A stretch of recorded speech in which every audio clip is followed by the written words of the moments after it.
রাজ্যে ফের ভোট হতে চলেছে। কোথায় কোন বিধানসভা কেন্দ্রে উপনির্বাচন জানার চেষ্টা করব, তবে তার আগে যে খবর, রাজ্যে ফের ভোট। টেলিফোন লাইনে রয়েছে প্রতিনিধি সোমরাজ। সোমরাজ, কোন কোন বিধানসভা কেন্দ্রে উপনির্বাচন, কবে হচ্ছে সেই উপনির্বাচন?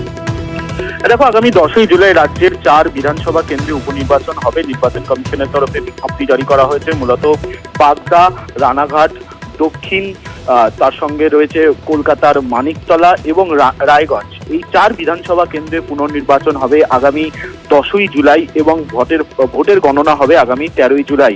তার জন্য রাজ্যের মুখ্য নির্বাচনী আধিকারিকের দপ্তর থেকে বিজ্ঞপ্তি জারি করা হবে 14ই জুন।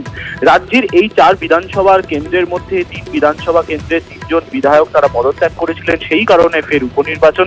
এবং এক বিধানসভা কেন্দ্র যেটি হচ্ছে মানিকতলা, যেখানে মানিকতলার বিধায়ক যিনি ছিলেন সাধন পাণ্ডে, তিনি মারা গেছেন, তার জন্যই এই কেন্দ্রে উপনির্বাচন হবে। মোট 4টি কেন্দ্রে উপনির্বাচনের সিদ্ধান্ত নিয়েছে নির্বাচন কমিশন। ধন্যবাদ।